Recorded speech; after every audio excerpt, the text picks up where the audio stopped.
Hey guys, it's Ike, and welcome back to another edition of Bad Ramblings, the series where I ramble on badly. Today's topic is the 6th volume of Kiss and White Lily for My Dearest Girl.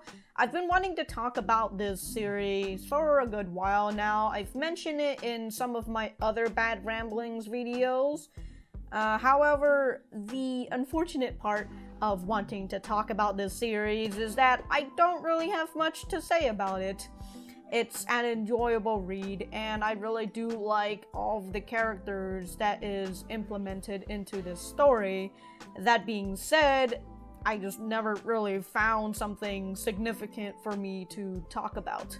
For the people who don't know what Kiss and White Lily is about, the main overarching plot is about a girl named Shiramine Ayaka who is aiming to take the #1 spot when she gets into high school. However, she finds out that she's been dethroned essentially by a genius named Kurosawa Yuri. Kurosawa can do just about anything. She is really good at sport, she's really good at cooking if she puts her mind into it, and when it comes to studying, she's just a fucking genius. However, because she's a genius, people treat her differently, and when she finds out that Shiramine doesn't see her as a genius, but instead just sees her as a rival, Kurosawa essentially falls in love with her, and then we have like 500 other side couples that come into the story, and then the whole formula of Kiss and White Lily is that Kurosawa and Shiramine are put into this problem, conflict, or whatever situation. We've got the side couples that'll help move the plot along, and their problem gets solved, and because of that, more or less, Kurosawa and Shiramine ends up getting closer inch by inch. One of the different thing about the 6th volume is that the side couples have taken over,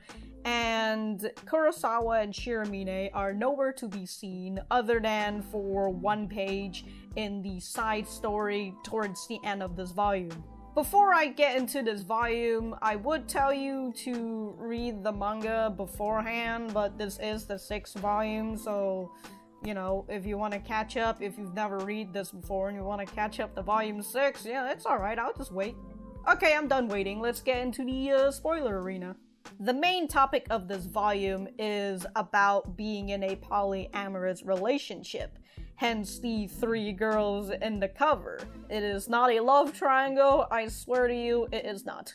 In the events of this volume, the major theme surrounds itself with ribbons. In particular, the red ribbon, which symbolizes romance. Our main character of this story, Amane, is handing out red ribbons to multiple girls. And in the beginning, we do follow the previous couple from the last volume. Amane decides to give a ribbon to Izumi, I think that's her name, right? Yeah, Izumi. But she tells Izumi that this is her 2nd ribbon, but Izumi doesn't understand that because she says, well, aren't you only able to give 1 ribbon to 1 girl? Amane asks, who decided on that? Who said that you could only give 1 ribbon? By the way, I do like Amane, but I feel like her character was just kind of here to educate and push her own morality onto you.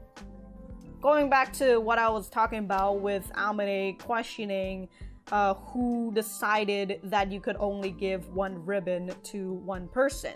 That being said, the ribbon symbolizes the whole aspect of relationship. Like when you go into a relationship, why are you only able to be in a relationship with 1 person? Like, why can you only have that 1 person, that 1 boyfriend / girlfriend, when like you could just essentially give your love to other people?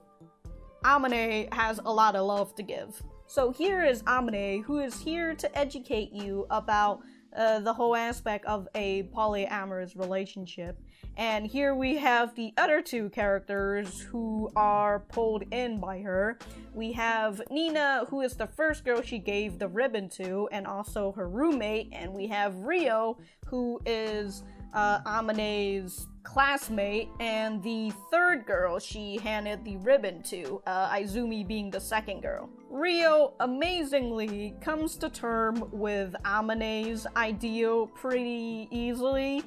When she first wanted to ask for Amane's red ribbon, or to give her a red ribbon. I don't even know how this fucking red ribbon thing works. Like, do you give each other ribbons, or like just one person give the ribbon? Anyways, she wanted to give a red ribbon to Amane, but then she finds out that it was going to be Amane's third red ribbon that she's going to be giving out, and she's kind of over here like, oh, that's really weird. Why are you giving out a third one when you should just give out just one red ribbon? And here is Amane, who questions that again, saying, who decided that rule? Who said that we have to abide by that? To which, by the way, going back to Izumi and with Amane asking her basically the same thing, Izumi is over here like, wow, I never really questioned it before. There was this mode and I kind of just followed it, you know? I was just being molded into what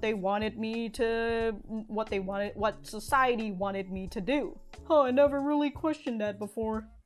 That's because you're in high school, Izumi, and you don't like studying.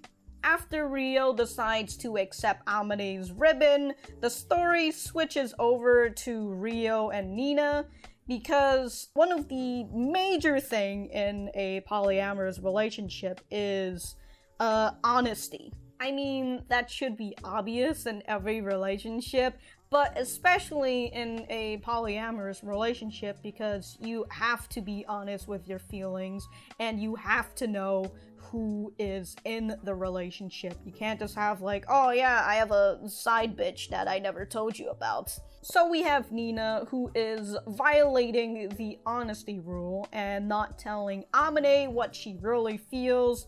And what she really feels is that she doesn't like Amane giving out red ribbons to other girls. She'd much prefer to have Amane all by herself.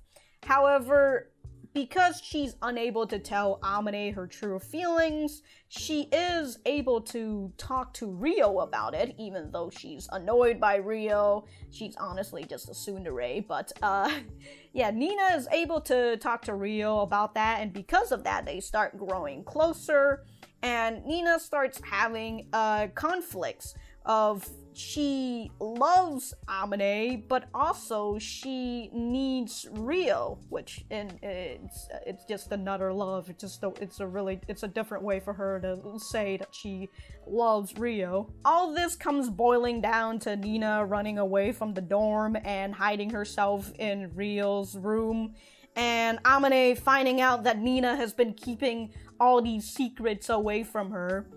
So, Amane comes to confront Nina, and I really like that scene with, when she was talking to Nina through the door. Again, Amane's character does feel like she's pushing her ideals onto you a little bit, but there is this one particular scene that I really enjoyed.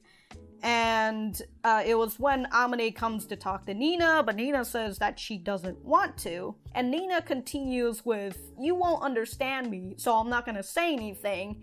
And Amane just retorts saying, we can't read minds. I can't understand anything if you don't say anything. I love that line. It's a masterpiece. Afterwards, Nina finally tells her true feelings. Again, she doesn't like the fact that Amane is giving out red ribbons. However, even though she loves Amane, she is starting to have feelings for Ryou, and she doesn't understand that. She feels like that is a sin. She is cheating, essentially, and she can't decide over Amane or Ryou. But here's Amane saying, you don't have to choose. You can like everything. And then we've got a pretty nice conclusion to their story. There is some sort of equilibrium within their relationship. Whether or not they decide to continue with their relationship post-high school is up to them, but for right now, They are happy, so I am happy. We don't get enough polyamorous relationship in Yuri. The last one that I can kind of think of for some reason is My Hobby Weird, which, by the way, if you like butts and you like Yuri, that's a good that's a good manga for you to read right there. Overall, I do enjoy the different take that this volume did, and it just tells me that love conquers all, and whether you agree with someone being in a polyamorous relationship or not, well, you know, it doesn't really matter because you're not them. Anyways, that's about it. If I've got anything else to say, I'll write it in the description down below. Thank you guys for watching this. Please remember to like, share, comment, and subscribe. I've got my social medias. Check me out on my Twitter, my Instagram. I got my Discord as well. You can see that in the description down below if you want to hang out with me and a couple of other cool people in there. Also, I got my Patreon if you want to check that out and help me feed my habit. Other than that, thank you guys again for sticking around, and I will see you guys in the next video.